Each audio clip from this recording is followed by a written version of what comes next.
Hi everyone, my name is Maximilian Schwarzmüller, and in this video I'm releasing content from the first two sections of my 5-star rated 13 hours Angular 2 course I got on Udemy.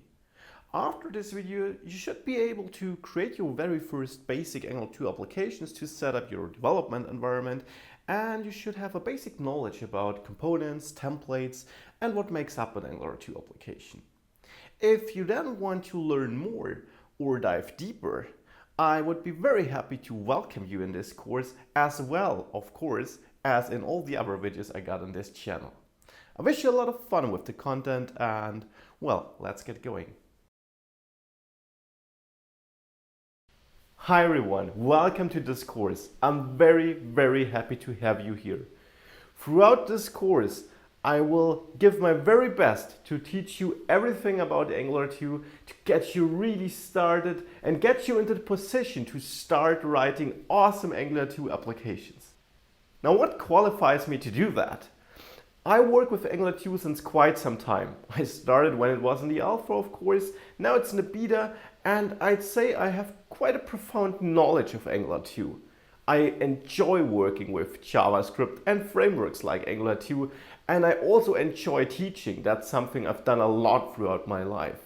For example, you may also check out my YouTube channel, Mindspace Tutorials, if you're interested in more tutorials and see what I do. But that's just a side note. So in this course, it's all about Angular 2. Therefore, at the end of this course, you'll be in a good position to actually create Angular 2 applications. This course is structured such that we learn all the fundamental building blocks of an Angular 2 application, all the theory and how to apply it. We have a lot of practical examples. In later stages of the course, we'll create a real application which is more advanced than all the examples in the different sections and which will allow you to train all the concepts you learned in the sections before this.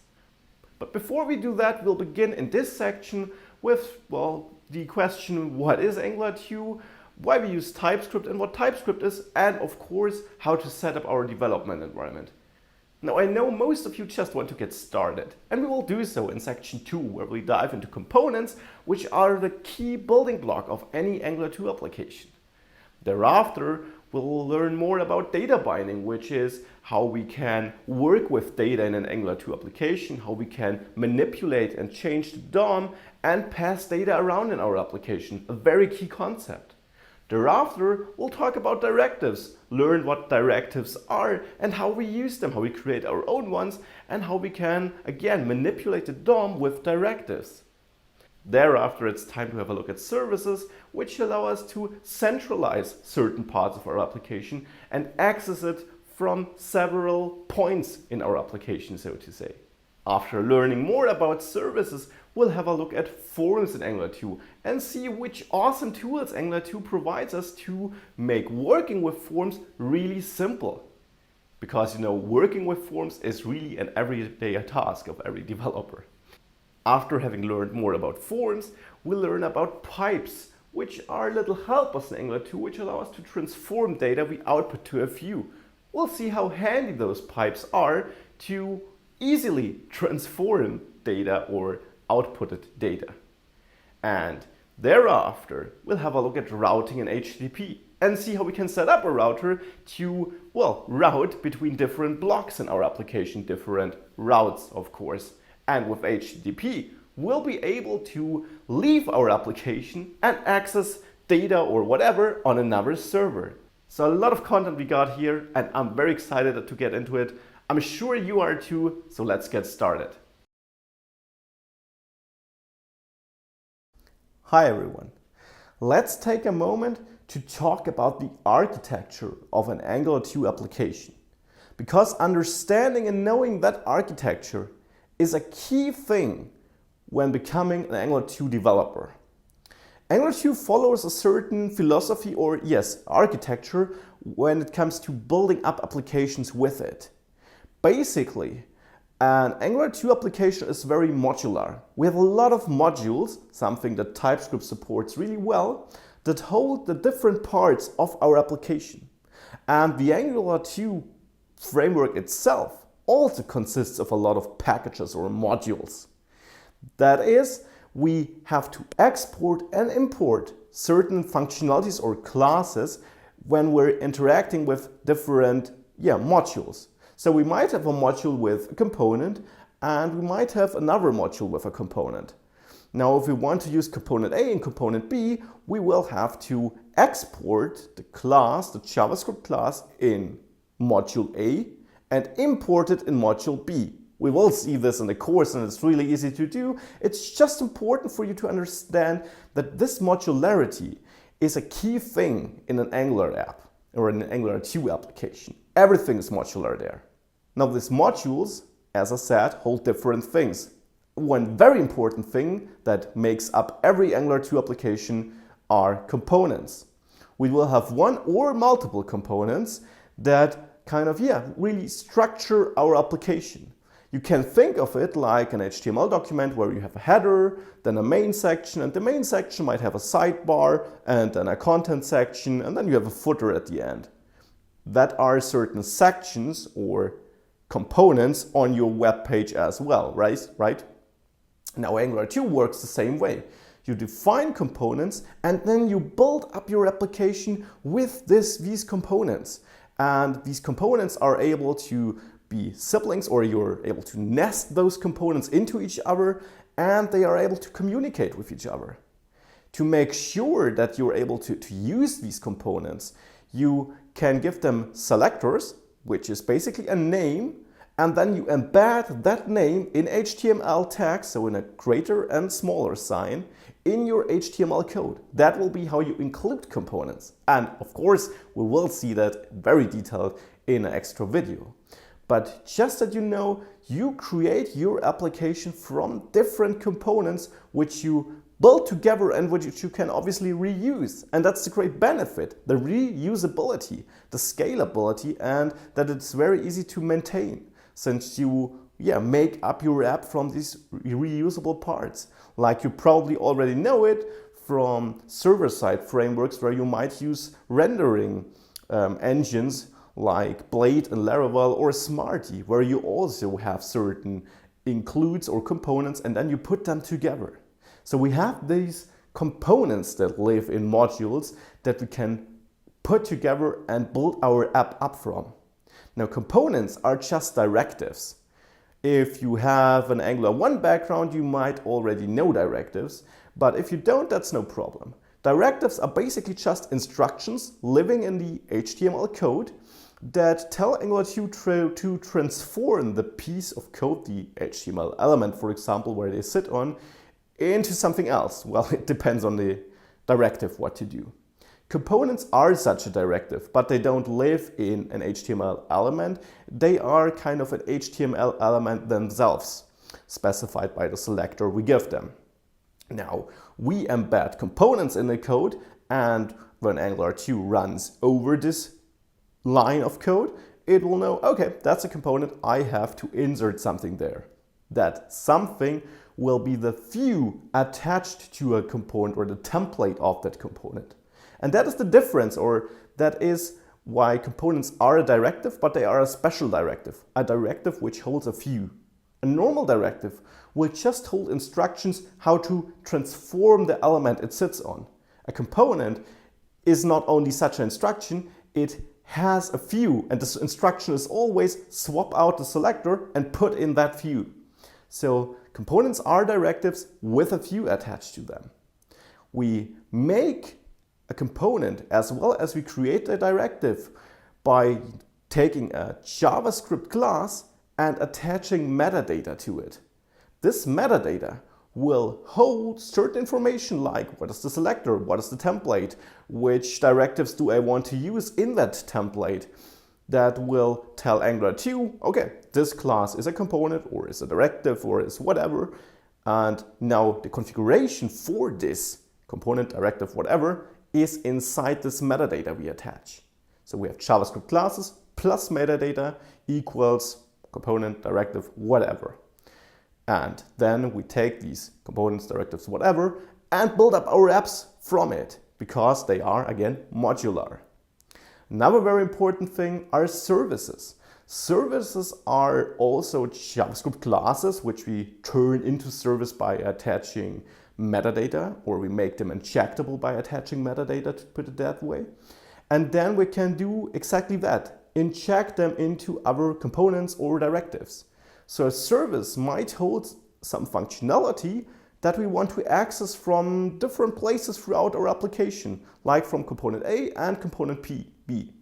Now, instead of writing that function we might have in that service in component A and B, and therefore duplicate our code, we outsource it into this, service, this class, and then we take this service and inject it into component A and B. And then both components are able to use the functionality provided by this service. So service is also a key thing in Angular 2 applications, holding certain data or functionality that we store in this kind of centralized place that we can then use throughout our application. So that's the architecture of an Angular 2 application, having these modules with components that make up our application, directives which change the DOM, services which kind of stores central parts of our application that are usable in different places of our application and that are injected into those places or modules. And that is kind of the core philosophy of an Angular 2 application. This modularity, these building blocks, and the reusability. And we will see this throughout this course. It's just important that you got your first feeling on how this architecture looks like and how an Angular 2 application works. See you in the videos. Bye. To develop Angular 2 applications, we need to create a certain development environment or workspace with which we will work throughout this course. Now, this workspace is really easy to set up. Indeed, I actually prepared it for you already. But there are two things we will have to do or to install on our machines to be able to use this workspace and especially use TypeScript. So these two things are Node.js, or there specifically we need the Node Package Manager, NPM, which is the tool which will allow us to first install and update all our dependencies of our projects, and secondly, which will help us with the compilation of TypeScript and the setup or the starting of a little server which serves our files and which will automatically update our browser tab so that we can always see the most recent status of our application. And that's a very handy thing, especially the compilation of the TypeScript is not only handy but required, so we will need that. And the other thing is obviously, TypeScript. The TypeScript compiler, which we need to install in our system so that we can use it throughout this project. Let's get started. The first thing I'm going to do is I'm going to search for Node.js. And on their website, you want to download the latest major and dependable version here for your system. So either if you're on Mac, you download it, or Windows 2, so it's available for all systems. And then you just download this, save it to wherever you like. And once it's downloaded, let me get it over here. You really just want to follow through all these steps here. That's really easy. Now I already have it installed, therefore I'm not going to go through this installation process, but it's, really simple. Next thing is, now we got it installed, we need to make sure that we have the most recent version of NPM, this package manager, which is the only reason why we're using Node here, right? So to do this, you want to fire up a terminal. Again, on Windows, just open the command line. On Mac, you use your terminal app. And then what we want to do in this terminal here is, on Mac, we type sudo, on Windows we don't, and then on both systems we follow up with npm install npm-g. Now you hit this and then you enter your password, your admin password on Mac. And again, on Windows you don't need that sudo command. So this is now running, and this makes sure we have the latest version of npm. Now after that we want to type npm-v to check which version we have, and that seems pretty good. Good, so now we got npm installed. The next thing is we need TypeScript. To do this, well, we'll Google for it, TypeScript. And then it's the first result here, typescriptlang.org. And when we click on Get TypeScript Now, we're taken to this little command here, which we just copy and then enter into our still open terminal here. And now I'm not going to execute it because I have TypeScript installed, but you just hit enter and this will install TypeScript. And it's the same on Windows and Mac. You don't need to execute this command. This is just for compilation, which we're not doing manually. We will let npm or specifically gulp handle this. Okay, now so that's that. We have all the tools we need. Now we need the actual workspace. You will also find attached to this video a description, a PDF document, which will guide you through this whole installation process. Now the last step we have to do is actually set up our workspace. So the files we're going to use to write our Angular 2 application. This is really easy. Attached to this video, you'll find a file called Workspace Manual Installation. Download this file and well, save it basically anywhere. And then you want to extract this file. What I'm going to do is I'm just getting this on my desktop. Okay, so here is my folder. First, I'm going to rename it to, let's say, Angular 2 app. The name is purely up to you, obviously. And the next thing is we have to install all our dependencies like, well, the Angular 2 framework itself and a couple of other dependencies. We do this by, well, opening up our terminal again if we haven't already. And in this terminal, you want to navigate to this folder.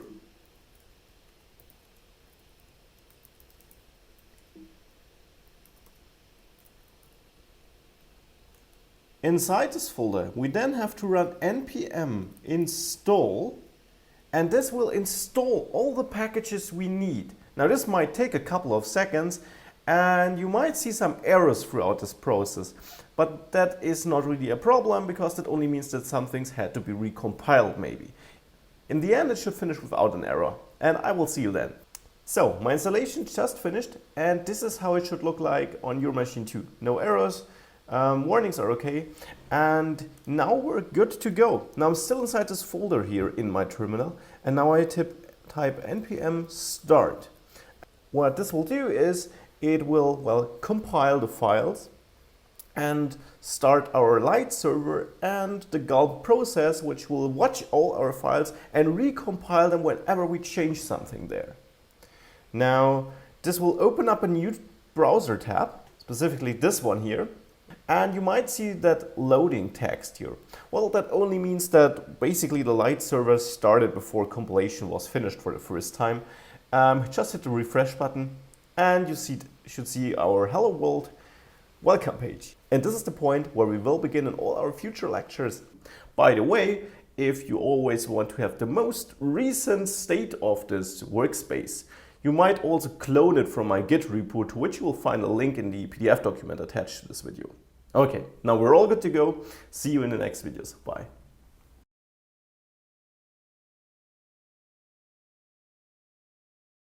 Hi everyone, we successfully set up our workspace in the last video.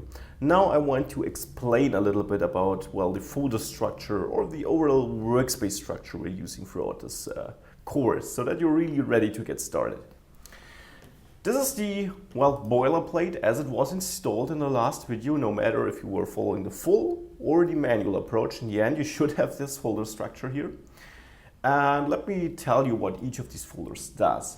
Well, the app folder here, that is just a folder where our compiled TypeScript files will be moved to. So we don't change anything here. That is the code that will actually get executed in the end, because we're writing in TypeScript. This will get compiled to JavaScript, and the JavaScript code will then get executed.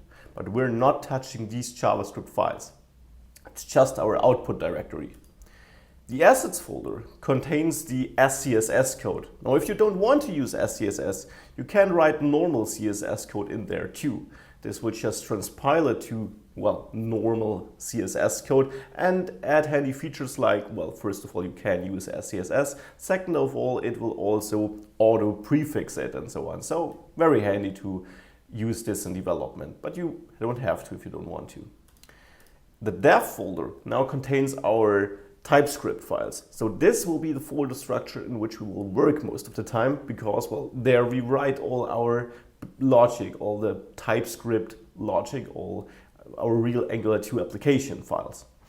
And here we got this app component file, which is the very first component, this hello world view we see, and at the same time, which is the root component of our project. Now, I'm not going to dive into into components here. This will be done in the component section. So just, this is our first component, which renders the first page to the screen we're seeing here, the hello world page.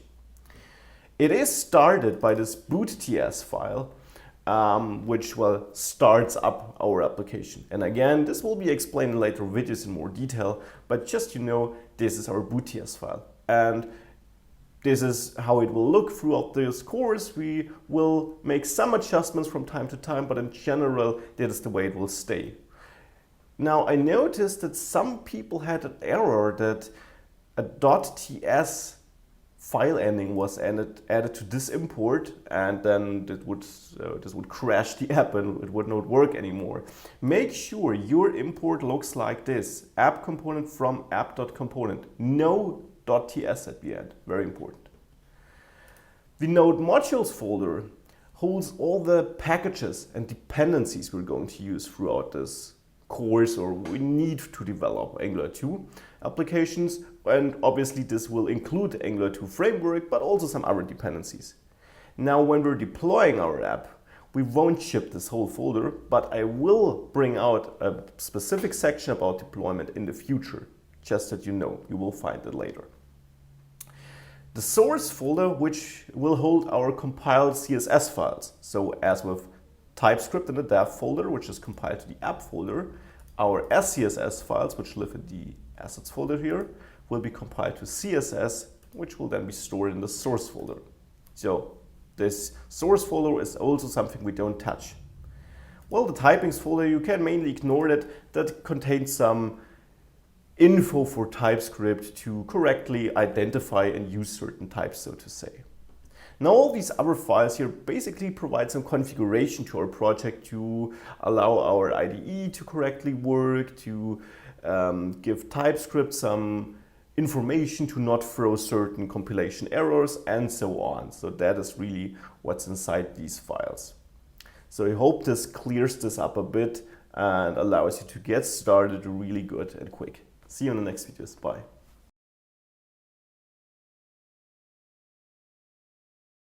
Hey everyone, another introductory video here, very short. I just want to move through this index.html file here, where, we see certain imports and a certain configuration.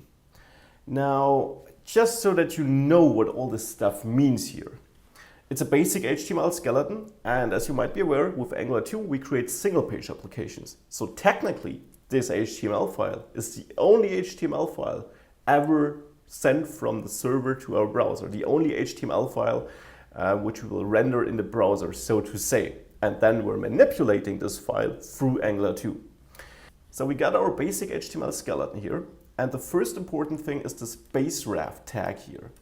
What this does is, it sets the base URL, so to say, of our application to, in this case, the root directory, therefore it's /. What this means is that, in our case, we're serving files from localhost, and we don't serve it from localhost /mycoolapp or localhost /anything. We're serving it from localhost /nothing else, so from the root directory on this domain. And therefore, we're setting this to just a /. Now, if you were to host this app on your server, and there you had like example.com/myangular2app, you would have to enter /myangular2app/ into this base tag. And this tag is important for routing to let Angular 2 know where our actual root is. That's very important. Okay, then title and so on. Then we got several imports here, and this will probably change as Angular 2 matures. But as of now, these are several polyfills we have to import to make it work on Internet Explorer and so on. Then we have our system .source.js file, which is system.js, which again is our file loader, and I will come back to that in a second. Then we have our x.js, which will enable us to use observables. Observables is a concept we will see when we're working with HTTP, and we will see this in a later section, but this our x.js import here is important for us to well use that and basically use HTTP in Angular 2 without using promises. But we will see this in a later section, just that you know what this import does. Now the next three imports are Angular 2 specific. It's the core package, then some router specific modules and HTTP specific modules. Theoretically, we would not need the latter two one if we were not using routing or HTTP, but I already included them here so that we don't have to do this once we're in the specific sections in this course. Good, then now we're just including our main style sheet, the app CSS file, and then we're in the body where we have this my app loading tag.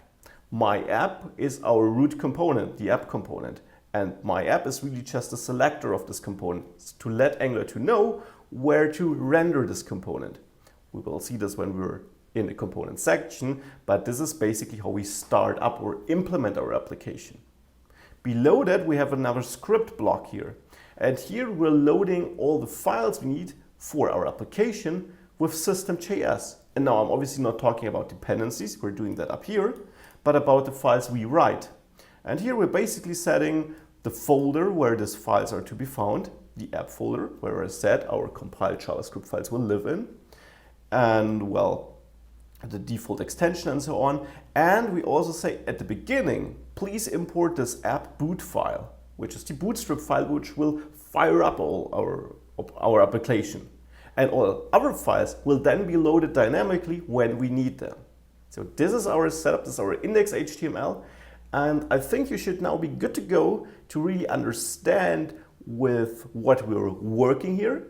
And the next step is to understand what we do in an Angular 2 application, how it works, and we'll start with components. See you in the next videos then. Bye.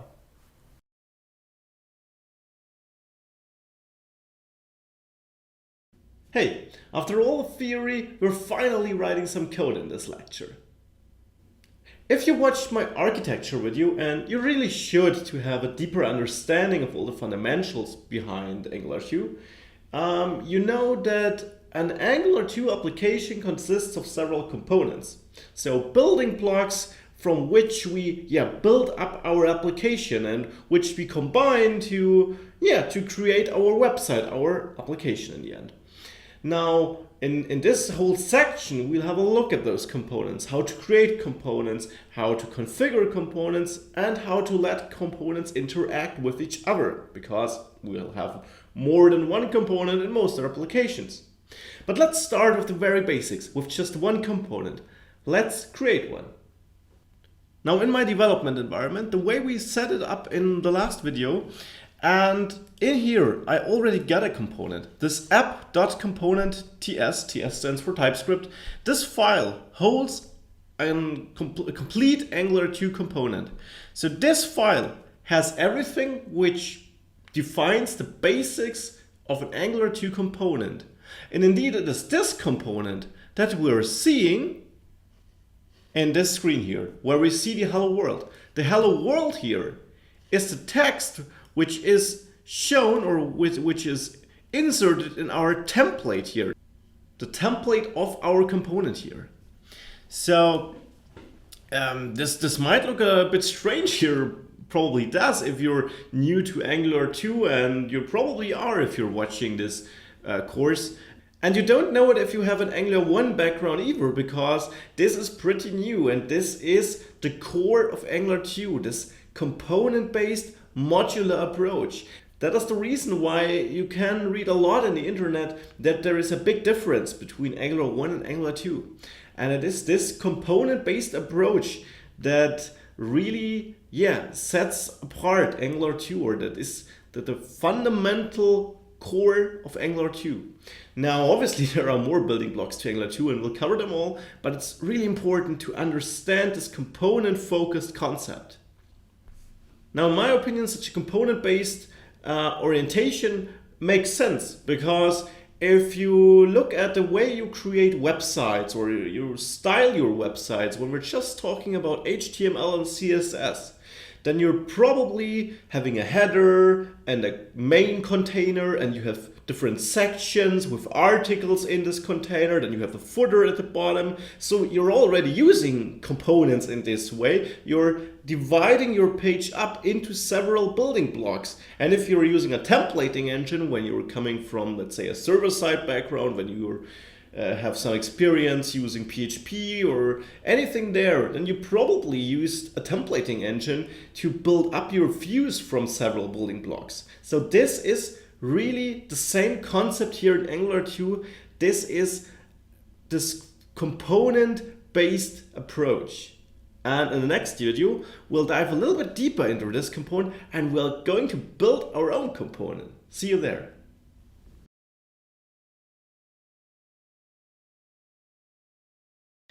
Hey, so this is the component we looked at in the last video. Our basic component our application ships with. Now what makes this a component? Down here we got a default class, a default TypeScript class, which will then be compiled to JavaScript, as I told you in the TypeScript video, for example. We're exporting this class to say, hey, this is a class which should be available and usable in other files, so to say, too. So this is this modular approach I was talking in the architecture video. Angular 2 consists of modules. Everything is packed into modules, so to say, and we make things available outside of a module. This file is a module here, for example, by exporting things like this class, and then we will be able to use this class outside of this file. So this is where we define a class, and as you can see, this class doesn't contain any logic here. It's completely empty class, no properties, no methods. So that's definitely not doing anything here, but we're making this a component by firstly importing component. Let me zoom in a little bit here. Importing component from Angular 2 core, from this package here, from this module. So as we're exporting our app component class here, you can say component is just another class exported in this module, and we're importing it here so that we can use it here. Now, where are we using it? You probably already saw it. We have this add component thing here. Now, what's that? App component is a TypeScript decorator. This add something part here is a TypeScript decorator which adds some metadata to our JavaScript class.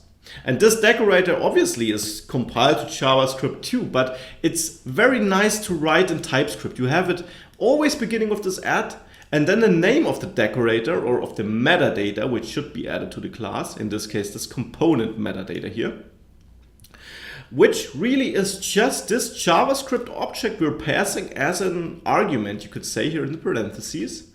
And inside this JavaScript object, so between those curly braces, we're configuring our component, our app component here. And we got a lot of configuration options. Here we're only using 2, but there are a lot more, and we will learn about all those options throughout this course, obviously. Now let's begin with the 2 we are seeing here.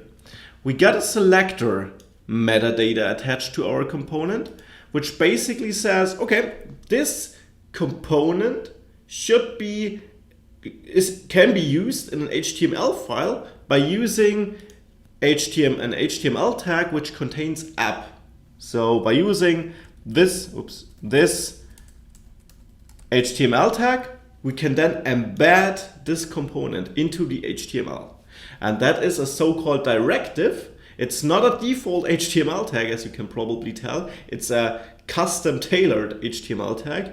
And Angular 2 scans our document for example for those tags. It also scans for other directives it knows. And then when it finds this tag, it knows, I know this. That's a component. I know it because I have specified the selector here.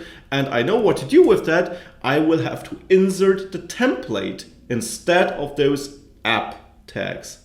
And the template is specified here. Now, the template here really is just a string, right? We're just outputting hello world here, and that is, again, the text we're seeing here. Now, we could also link to an external document here by using template URL. Then we would have to specify the path to an HTML file. We would use this, and we will use this in this course, when we have like bigger templates, which would be really unnecessarily big here in our JavaScript or in our TypeScript file, and which we want to have in a separate file so that this TypeScript file here stays clean and doesn't have like 50 lines of HTML code mixed in, although it would be perfectly possible. You don't have to have a short string here. You can expand this template over several lines. And let me do this, for example, here, so that we can actually see how we can change the output of our application. I will use 2 backticks here. So those aren't quotation marks, that are backticks.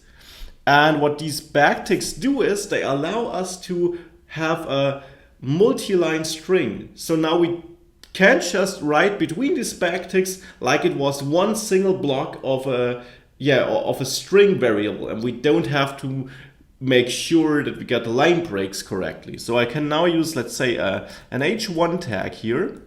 This is a test. Let me close it. And below that, I want to have a paragraph where I will just have some dummy lorem ipsum text.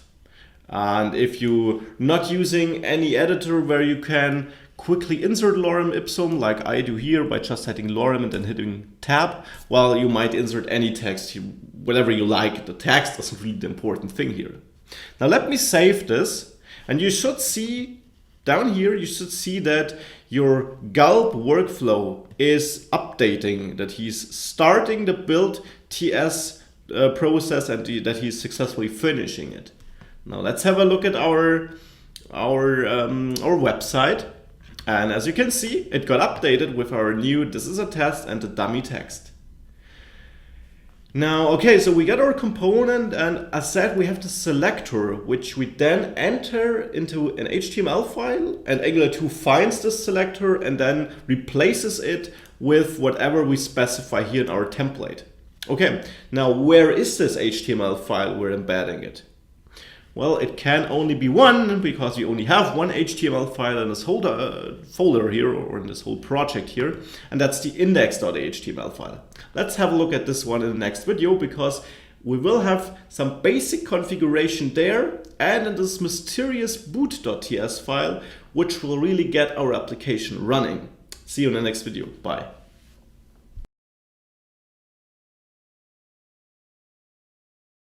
Back we are. We changed our app component here, but until now we don't really know how this whole thing gets loaded up in the first place, right?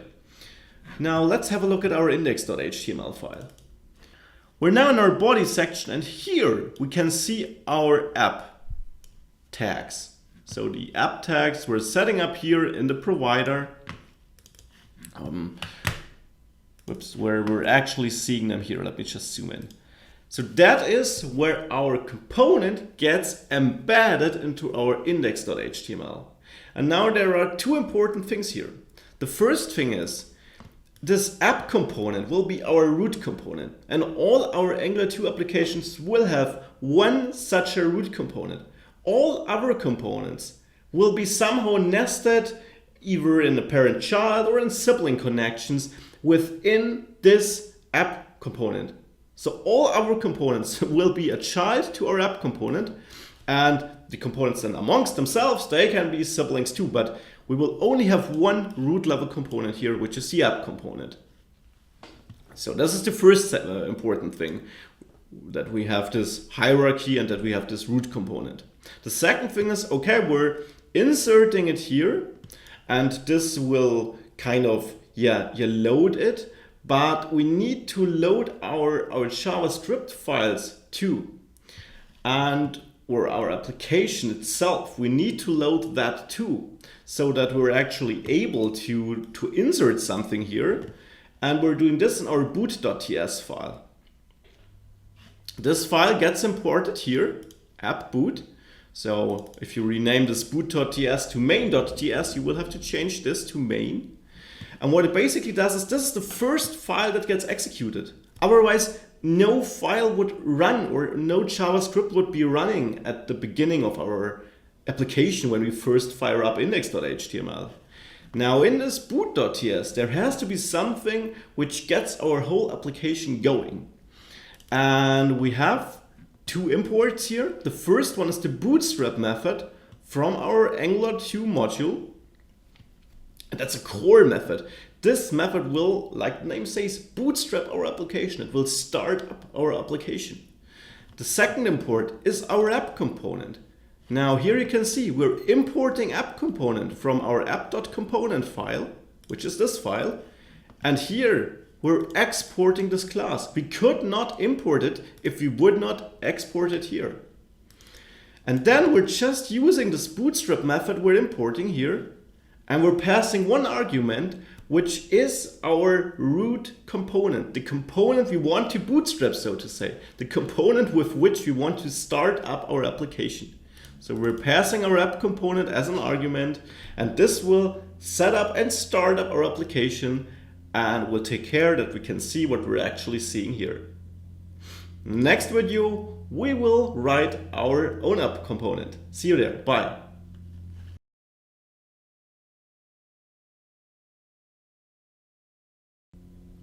Hey, so I'm now back, and we learned how to set up our root component, how to bootstrap it, how to get our application starting, and we had a little look at our template.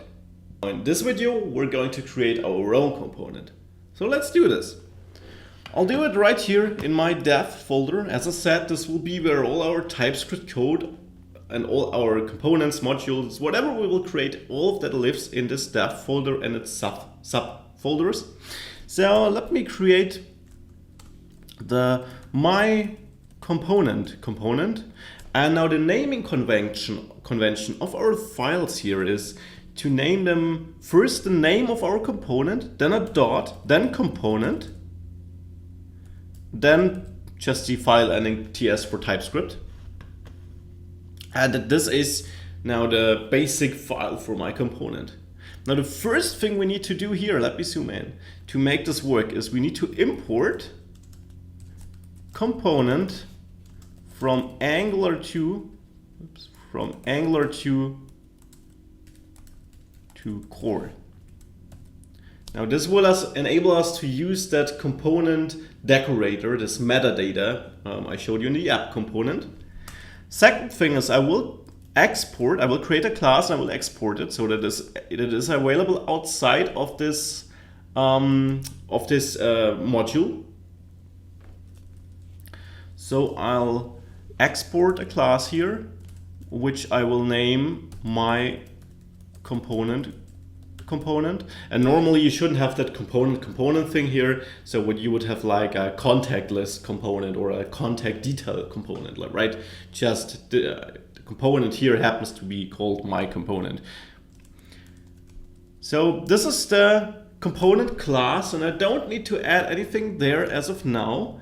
The next thing I will add though is the decorator, so that we can attach the metadata to our component here. So I will use @component, then have parentheses, and then squared bracket, curly braces inside the parentheses. So we create a JavaScript object in this in these parentheses here. And now inside here, we're doing all the configuration for our component. Now, as I said, we have a lot of options what we can configure there, right? First thing is we'll create our selector, so the HTML tag by which we can embed this component. And this should also reflect the name of our component. So I will call it my component with a dash between the my and component. Then we will have a template here, and I will again use my backtick notation to have multiple lines available. And I will just output, this is my component for now.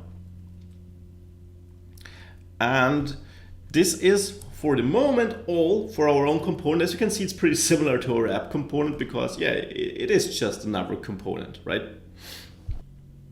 Now we use this component in our app component because, as I said, this is our root component and we only have one root component. So all other components will have to somehow live in this app component. So we're doing this here by just, let me get rid of this paragraph here.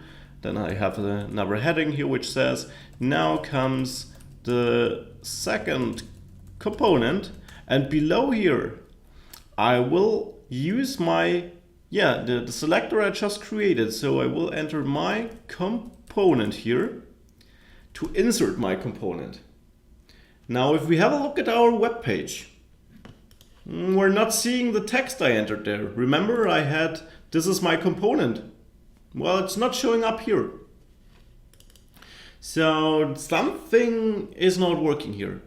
Well, at the moment we're inputting our component here, we're embedding it into our HTML.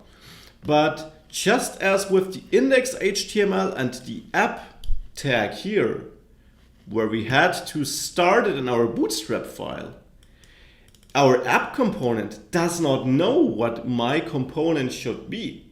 We have to kind of bootstrap it here. We have to tell our app component how to embed something which has this tag.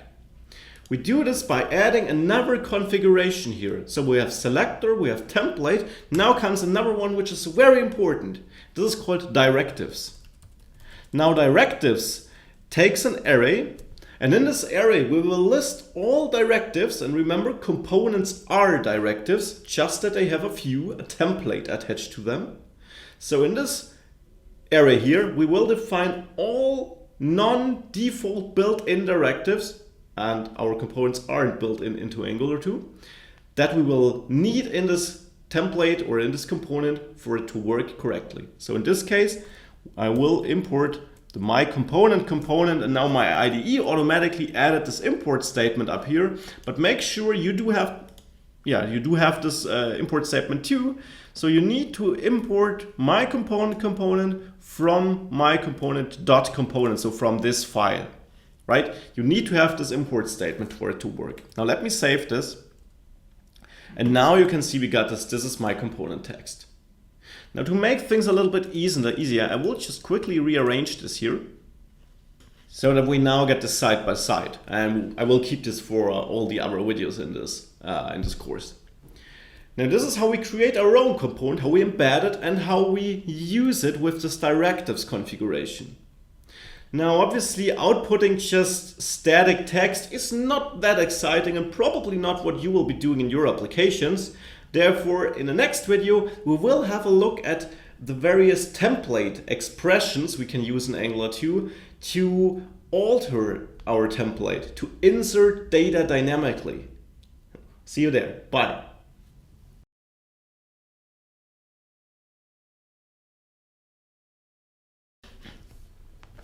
Okay, until now we have created our own component, we have embedded it, we have set it up with the directives configuration. So we got a little bit into how we use those components to create our app. And I hope you can already think how we would have like a header component and a main component, and how we could compose our application by just embedding them with our HTML tags, inserting them into our directives array, and building up our app with these building blocks. Now, as I promised, we're now going to have a look at how we can actually output data or content in general by using our template expressions. So certain expressions to alter our DOM. And we will do this in this video. Let's start by outputting some text. Let's say in my component here, I have a property called name, which is, well, in my case, Max. You might enter whatever your name is. I want to output this name somewhere here. So I want to say like, hi, and then I want to have my name here. Now the syntax for this in Angular 2 is to have double curly braces, I'm name. And this will refer this name here to this property. So it has to be the same. And these double curly braces tell Angular 2 to replace whatever is between them with the result of the expression it finds there. So this could also be like a condition or a function, like a calculation. But in this case, it's just referring to this property. So it will output the value of this property. Now, let me save this. And you can see here, hi, I am Max.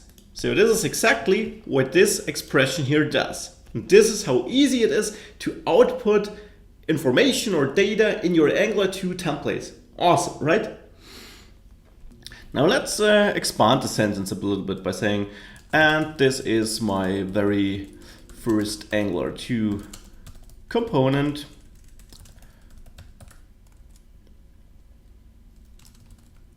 It's so awesome. Now let's say we want to give us a possibility to say if it's awesome or not. And if we say, hey, it's awesome, well, we want to, let's say, highlight our name and give this it's awesome some different styling just to showcase how we can dynamically influence our DOM, our HTML here. Now to do this, I'll first add a line break here. So it's just a BR tag here. And then I will have like, let's add another one. Then I have the question here. Is it awesome? Question mark. And I will have an input element here of type text where I can then enter, let's say, yes. And if I enter yes, I want to do this special highlighting. And if I enter anything else, well, then nothing will happen. Now to make this happen, first I will attach some styling to my template here, that I have some special classes I can attach and detach to my document, depending on whether I said it's awesome or not. So we will add a new decorator here, or a new metadata, that's more correct, which is called style URLs. And this takes an array of paths leading to different CSS files. Now this can only be one, but we could specify 5 or 10 or 100 if you would like. So, don't forget the comma here. The other way of doing this would just be to use styles. This would also take an array, but in this array we would have strings with the content of the style sheet in the string. So it's the same with template. We could have template or template URL, but only singular because there is only one template or one template HTML file. And here we have styles or style URLs, so plural, because we can have multiple styles or style sheets. Now I'll use an external sheet here. So I'll have style URLs, and they will live in my source folder under CSS, and I will call this my component.css. Now this file doesn't exist yet, so let me create it here, and I'm using SCSS. So I'm creating an SCSS file here, but if you want to use plain old CSS, you just go in the source folder and you create this file by your own or on your own and just enter the CSS coding you need there, right? So let's say for this thing here, I want to be able to add a class which is called isAwesome. I don't seem to be able to type today. isAwesome, and this will have a font weight of bold. So it will be a bold text, and I will give it a red color. So that's all I'm doing here. Just saving this. And now back in my component here, I want to, as I said, conditionally attach and detach this class. So let's say I want to format that it's so awesome part of my text and give it this isAwesome class, well, if we enter yes into this input field.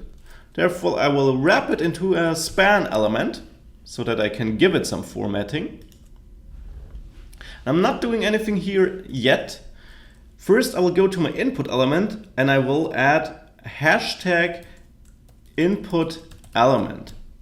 Now, this text is totally up to me. I could name it whatever I like, but this hashtag creates a local variable. So this is another Angular 2 template expression, so a syntax we can use in our Angular 2 templates. And Angular 2 will find this hashtag and will know that the text after this hashtag will be the name of our local variable, and this local variable will be bound to the element where Angular 2 finds it. So we can only use it within our HTML tags, so within the greater and lesser signs here. And then it is bound to the complete element. So not only to the value of this input here, not only to whatever we enter, but to the element as it's in its whole, right? So with this local variable, we will have a possibility to access this input field. And I will do it now here in my span by conditionally attaching this class when this input field here holds a value of yes. Now I'll use a built-in Angular 2 directive, which is called class, and then we have a dot followed by the name of the class we want to attach, so it's our isAwesome class. And then close all the squared brackets, and then we have an equal sign and quotation marks. And between those quotation marks, we will have the expression which will be evaluated and which will decide whether this class will be attached or not. So what this class directive does is, we started by just telling Angular 2 we want to use the class directive. Then we're using this isAwesome class here as the, well, to be attached or detached class. And then in the expression here, between the quotation marks, we tell Angular 2, well, when should you attach it and when should you not do that? Now that's a special directive here, this class directive. I will also show you another special directive in a second. Generally, Angular 2 directives don't have this configuration where you first have the name of the directive and then, like, for example here, the class name. A normal directive would just be squared brackets like just directive, right, without any dot something, right? So we will see this, and in this course we will cover a lot of directives, obviously. So in this case, we're using the special class directive, which makes it really easy to attach and detach classes. And this expression will be check the input element. So this is the local variable we created here. Check its value, so dot value, we access the value of our input field. And check if it is equal to yes. And if it is yes, so if this returns true, if input element value equals yes, this will return true, then this isAwesome class will be attached. So let me save this. And now if I enter something here, nothing is changing. Why is that? Well, that is because it would be changing, but our UI isn't updated. Our UI only updates if certain events or if events are happening. So I will add an event to my input element here. We will come to events and data binding in general in a separate section, in the next section. So I'm not going to go into detail, but in general, an event is added by using parentheses, and between the parentheses, I add the name of the event. And there are a couple of built-in events, so all the default events, like key up. And then we have, again, equal sign and quotation marks, and then between the quotation marks, the code which will be executed when this event fires. Now we don't really want to execute anything, we just want to catch this event so that the UI updates. So I will just enter a 0 here so that nothing happens, but the UI will be updated. And if I now enter yes here, you see it got red and bold. And if I write anything else, well, nothing changes. So isn't that cool? That is how you can attach a class to your document through Angular 2, to a certain part of your document. That is how easy that is. Now in the next video, we'll have a look at additional ways of manipulating our HTML document, our DOM. See you there. Bye.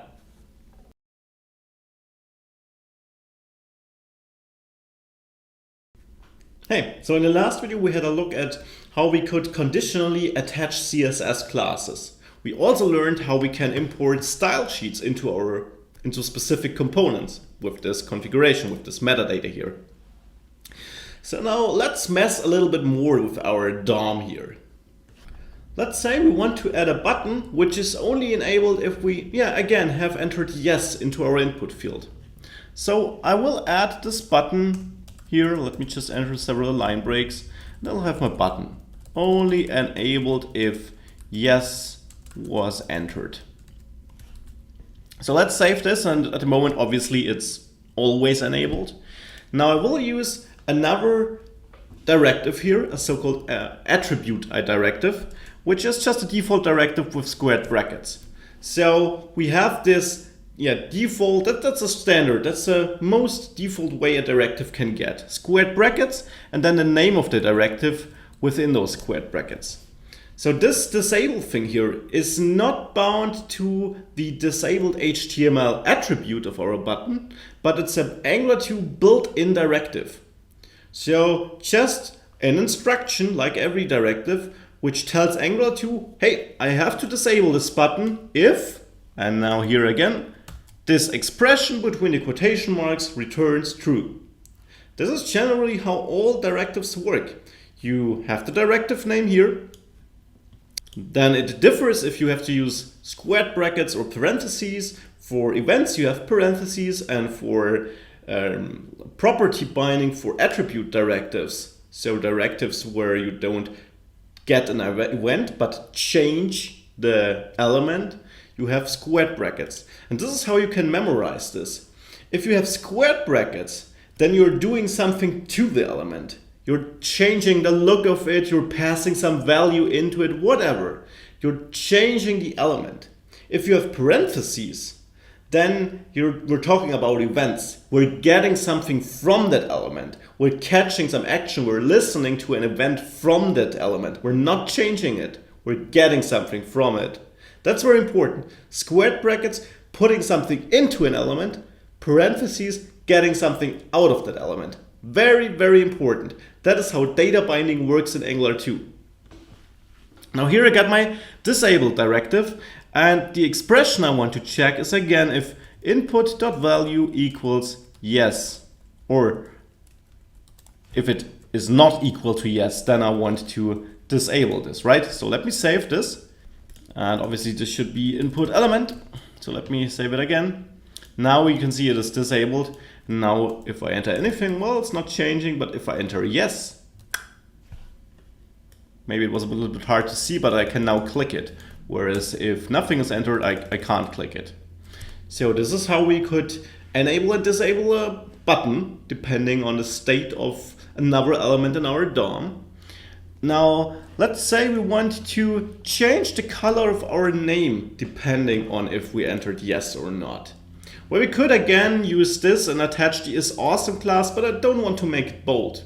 Obviously, I could create a new class, but we have another shortcut directive like this class directive here, where we can directly apply a certain style. So I will again wrap this into a span element here. And then I will use this style directive here. And as the class directive, it's not kind of a classic directive, not a default attribute directive, which has this attribute style. This is where the name comes from. But instead we access the style here again with a dot, and we want to set the color.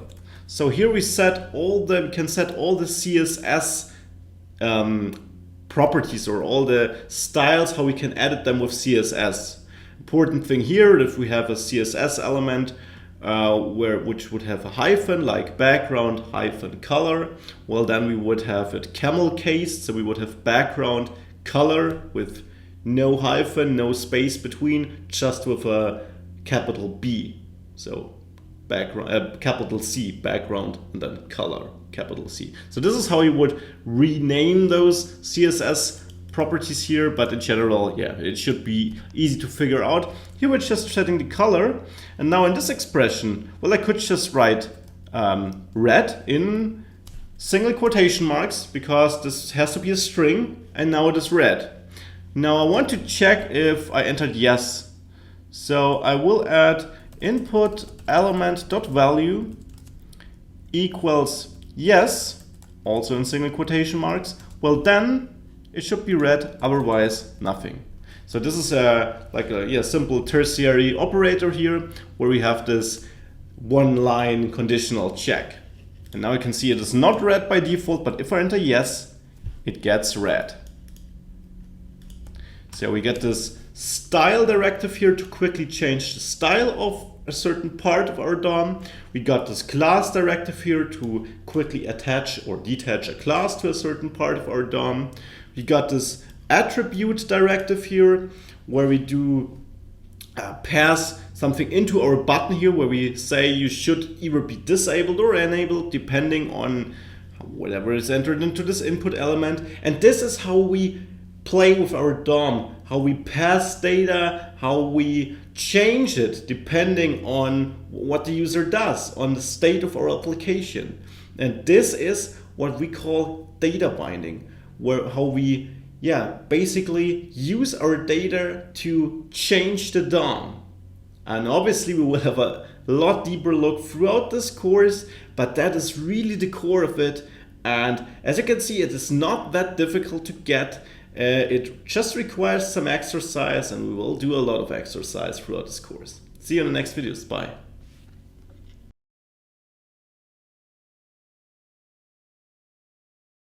So we already covered a lot about components, and it's almost time to have our first little project using all that knowledge to build a little application. First, there's another thing I want to show to you, or two other things. The first thing is we're already nesting a component here. We're nesting this my component into our root component, the app component. Now let's create another component, test component, just test component, test.component.ts, and I will again export a class called test component. And I will, let me zoom in a little bit. I will add my import. So I'll import my component from Angular 2 core, Angular 2 it should be. And I will add my decorator. So again, component, pass JavaScript object with a selector of test and a template of, well, here I'm going to use an external template HTML file so that you can see how we do that. So I will have a template URL here, and I want to lead this to, I will create a new folder for that, which I will call templates, and then let's just say test.tpl.html. That's just the way I will name it. I will create that folder now here. Directory will be templates, so it's on the root level, and then I will have a name of test.tpl.html, and here I will just have an h1 tag. This is my second component with an external HTML file. So that's that. And now this test component, I will embed it here at the bottom of my other component, of the my component, by using test. And I have to add my directives metadata here. So an array where I then import test component, otherwise we would not be able to use it. Now let me save this. Oh, you can already see it there. With an external HTML file, my second component. So this is how we use external HTML files instead of writing all our template like this in our TypeScript file. We can use an external file here. So that's one thing. The other thing is back to my component here. I'm here setting my name to max. And besides the fact that I probably want to get it dynamically in a real app, or I want to be able to input it in an input field, we can do it like this, that we set up a default value, but let's try a different way of setting up a name when the component starts, but not setting it up here. So I will just delete the value and just say that this should be a string. So this is TypeScript here, that I'm setting this to type string. So it's not initialized yet, it's just, I declared this property, but it has no value as of now. Now, I could use my constructor to like say this.name equals max.